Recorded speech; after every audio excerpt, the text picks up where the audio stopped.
Hello student, welcome to my another video. तो इस video में बात करेंगे बेटा हम question number third and question number fourth की। तो एंड तक मेरे साथ जुड़े रहना एंड पूरे से डिटेल में क्वेश्चन अच्छे से समझना, ठीक है? क्योंकि क्वेश्चन नंबर थर्ड में थोड़ा कंस्ट्रक्शन करना पड़ेगा। इसमें क्या बोल रहा है कि जो पी क्यू है ना, वो पहले है किसके? एस टी के। जब पहले है उसमें ऐसे यदि आगे बढ़ाऊं तो कोई फर्क नहीं पड़ेगा। सपोज मैं यहाँ पॉइंट तक बढ़ा दूं, कोई भी पॉइंट ले लो, एम पॉइंट मान लेता हूं मैं इसे, ठीक है? एंड एस टी भी पहले है तो इसको भी यदि मैं ऐसे बढ़ाऊं तो मेरे साथ कोई फर्क नहीं पड़ेगा, इसे मैं एन पॉइंट मान लूं। ये चीज समझ में आ रही है? अब आप जब क्वेश्चन पढ़ोगे तो क्वेश्चन में हिंट दे रखी है। क्वेश्चन में हिंट दे रखी है, वो बोल रहा है कि इस पॉइंट से यानी कि आर पॉइंट से एक पैरेलल लाइन ड्रॉ करनी है पी क्यू के या फिर एस टी के। तो जब पी क्यू के पैरेलल होगी तो एस टी के ऑलरेडी पैरेलल हो जाएगी, तो उससे कोई फर्क नहीं पड़ रहा। तो यहाँ पे भी मैंने क्या करा, एक पैरेलल लाइन ड्रॉ कर ली है। कौन सा मानू से? ए भी मान लो। अब ये पूरा डायग्राम कंप्लीट हुआ है, समझ में आ रहा नहीं आ रहा? कंस्ट्रक्शन हुआ है, ये रेड डैश लिख रहे हैं ना, ये जो सब कंस्ट्रक्शन है, ठीक है? अब मैं बेटा क्वेश्चन नंबर थर्ड सोल्व कर रहा हूं। पहले जो गिवन दे रखा है वो लिख लेता हूं, ठीक है? तो गिवन में मेरे को क्या दे रखा है बेटा? पी क्यू क्या है? वो पैरेलल है किसके? एस टी के। ये गिवन दे रखा एंगल पी क्यू आर कितना दे रखा है आपको? 110 degree. And angle R S T कितना दे रखा है? 130 डिग्री। ये देखा गिवन में। बस कंस्ट्रक्शन में किया हमने कुछ, तो यहाँ कंस्ट्रक्शन लिख लेते हैं। कंस्ट्रक्शन में क्या करा है? Reduce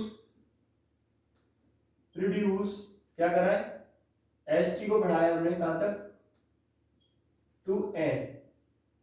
and P Q to M. S T को एम तक बढ़ाया एंड पी क्यू को एम तक बढ़ाया और ड्रॉ करा है हमने, ड्रॉ ए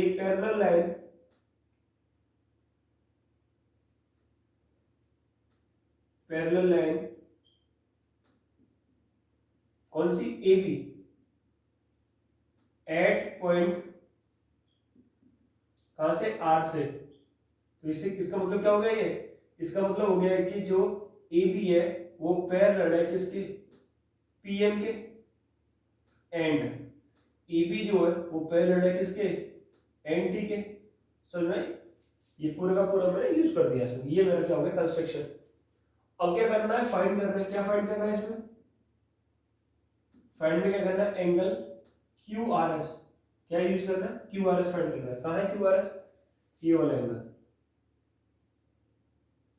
एक्स मान लो से। समझ में आ रहा नहीं आ रहा? एक्स मान लिया मैंने। अब देखो भाई, सिंपल सी बात है कि ये वाली लाइन ए बी के भी पैरेलल है। जब पैरेलल है तो ये एंगल जो बन रहा है आपको 130 डिग्री जो एंगल दिख रहा है, ये पूरा एंगल कितना होगा? ये भी 130 डिग्री होगा। कौन सा? ए R S, alternating interior angle से। ये चीज समझ में आई कि नहीं आई? अब देखो, जब आप लाइन पीएम को दिखोगे तो यहाँ पे क्या है? 110। तो ये वाला एंगल कितना होगा? लीनियर पे एंगल से निकालेंगे जो भी आएगा, ठीक है? अब उसके बाद क्या हो गया? ये एंगल मेरे को पता चल गया। अब एक चीज देखो, ये दोनों लाइन आपस में पैरेलल है। समझ में आ रहा है ना? चलो करते हैं।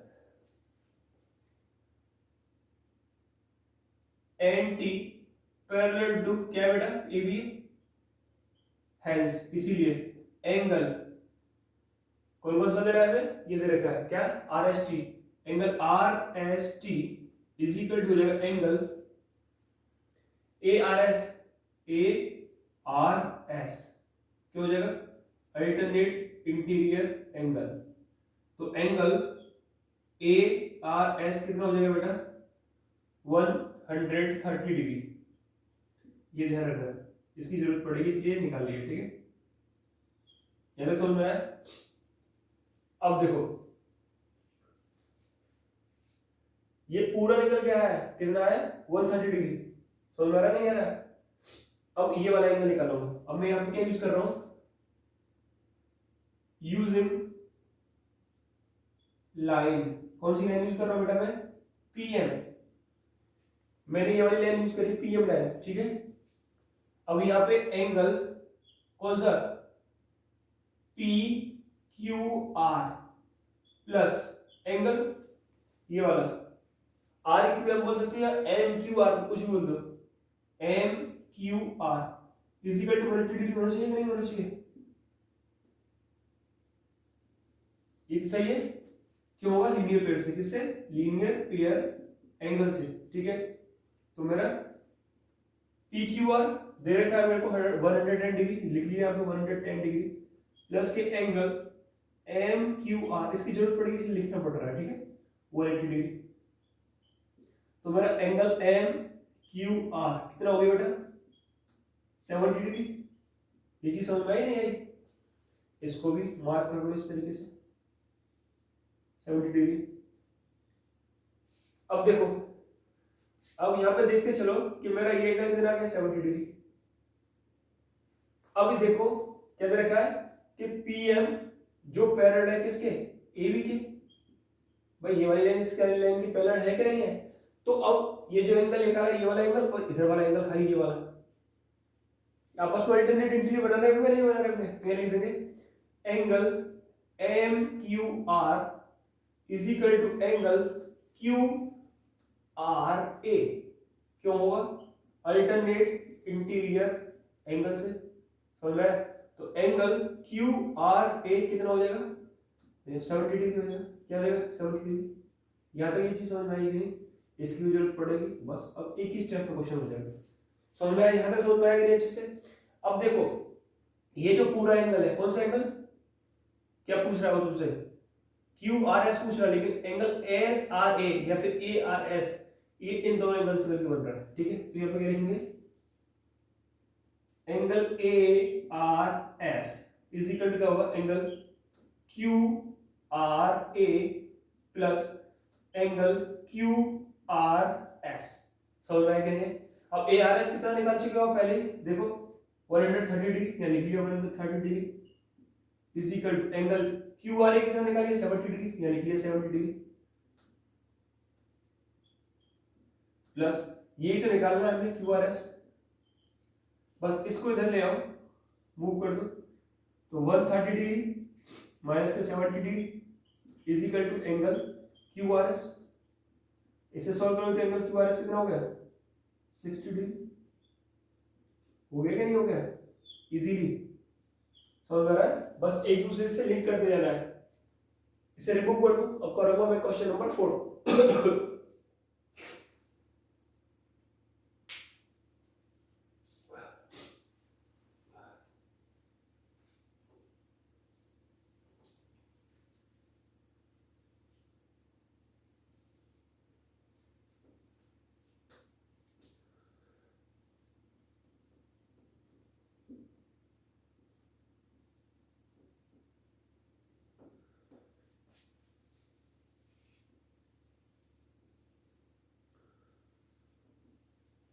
ठीक है, तो बेसिक क्वेश्चन का तो ये पूरा पूरा डायग्राम होगा। तो क्वेश्चन नंबर 4 का सॉल्यूशन कर रहा हूं, देख लो बेटा। क्वेश्चन नंबर 4 में क्या गिवन रखा है तुम्हें? गिवन बेटा, गिवन लिखना जरूरी है। ए बी जो साइड है वो पैरेलल है किसके? सी डी के, या फिर लाइन, सॉरी। और क्या देखा? एंगल ए पी क्यू वो बराबर है कितना? 50 डिग्री के। और एंगल पी आर डी देखा है वो किसके बराबर है? 127 डिग्री के। क्या फाइंड करना है हमें? Angle X and Y. ठीक है, अब एक चीज देखो, ये वाली जो लाइन है ए बी वो पैरेलल है सी डी के। तो क्लियर बता रहा है, ऐसे में जब पी आर को ट्रांसवर्सल लाइन यूज करता हूं तो ये पूरा का पूरा इक्वल रहेगा 127 डिग्री के। एक कंडीशन समझ आ रहा है? वही कंडीशन सबसे पहले अप्लाई करेंगे। तो मैं लिखूंगा मैं ए बी पैरेलल टू क्या है? सी डी है, and P R is a transversal line, is a transversal line. ऐसे में क्या यूज कर रहा हूं? इसे ट्रांसवर्सल लाइन की यूज कर रहा हूं। तो मेरा क्या हो जाएगा? ये angle A P R is equal to क्या हो जाएगा? एंगल पी आर डी, हाँ P R D is equal to क्या होगा, 127 डिग्री होगा कि नहीं होगा, क्योंकि दे रखा है क्या होगा, और यहाँ ब्रैकेट में लिख देते हैं अल्टरनेट इंटीरियर एंगल से। समझ में आ रहा है नहीं आ रहा है? अब ये जो तुम्हें दिख रहा है एंगल ए पी आर, ये दो एंगलों से मिलकर बन रहा है 50 डिग्री एंड y डिग्री, तो इसकी क्या लिख दी है मैंने, एक और स्टेप बढ़ा दो, A P R is equal to क्या हो गया 127 डिग्री एंड ये ए पी आर क्या हो गया 50 डिग्री प्लस का क्या है y is equal to 127 degree. ठीक है, तो इस 50 को मैं इधर मूव करूंगा तो क्या हो जाएगा y is equal to angle y is equal to कितना हो जाएगा 77 डिग्री, कितना आएगा 77 डिग्री, क्या आ गया y निकल के आ गया मेरा। समझ में आ रहा है कि नहीं आ रहा? अब देखो अभी तो मेरे को क्या निकालना है, x निकालना है, ये समझ में आ रहा है? अब x निकालने का दो तरीके हैं, या तो यहाँ पे मैं लिखने पे लगा दूं, ये वाला एंगल निकाल लूं, फिर इसका क्या कर दूं मैं, क्योंकि इन दोनों का सम कितना होगा 180 डिग्री होगा, कोई इंटीरियर एंगल बना रहा है, या फिर मैं इससे लीनियर पे ये निकाल लूं, ये मेरे को पता चलेगा ट्रायंगल सम प्रॉपर्टी लगा दूं तुम्हारी मर्जी। तो यहाँ पे क्या करूंगा मैं, यूजिंग लाइन, कौन सी लाइन यूज कर रहा हूं मैं, सी डी, ये वाली लाइन सी डी यूज कर रहा हूं, तो मेरा angle P R D plus angle P R Q 180 degree होगा लीनियर पेयर से, किससे, लीनियर पेयर एंगल से। तो यहाँ पे एंगल पी आर डी दे रखा है कितना 127 degree plus angle P R Q is equal to 180 degree. तो यहाँ पे एंगल पी आर क्यू कितना हो जाएगा बेटा 127 को 180 से सब्सट्रैक्ट करूंगा तो क्या आ जाएगा इसका आंसर 180 डिग्री माइनस का 127 डिग्री, 16 और 2 कितना आ जाएगा 53 डिग्री, कितना आ जाएगा 53 डिग्री। ये तो समझ में आया, 53 डिग्री आएगा। ठीक है, अब देखो इन ट्रायंगल, कौन सा triangle P Q R, P Q R, यहाँ पे angle X plus angle Y plus angle P R Q कितना होगा 180 डिग्री होगा। ये तो सभी को पता होगा कि किसी भी ट्रायंगल का इंटर एंगल का सम कितना होता है 180 डिग्री होता है, ये तो बताने की जरूरत नहीं है। ठीक है, अब देखो एंगल एक्स कितना है ये तो निकालना ही है, एंगल वाई मैंने कितना निकाल लिया पहले से 77 डिग्री, लिख लिया 77 डिग्री, और एंगल पी आर क्यू कितना निकाला अभी मैंने, पी आर क्यू 53 डिग्री, या 53 डिग्री लिखिए इज इक्वल टू 180 डिग्री। तो एंगल एक्स कितना हो गया, दोनों को ऐड किया और सब्सट्रैक्ट कर दिया 180 से, दोनों को ऐड करके तो 5 और 3 और 7 10 प्लस 0 कैरी 1 130, तो ये कितना हो गया एंगल एक्स 50 डिग्री, कितना आ गया 50 डिग्री। समझ में आया नहीं आया, समझ में आ गया। और एक और चेक करो, सही है 130 50 आएगा। ठीक है, होप कर रहा हूँ question number 3 and question number 4 अच्छे से समझ में आ गया होगा। मिलते हैं नेक्स्ट वीडियो में नेक्स्ट क्वेश्चन के साथ।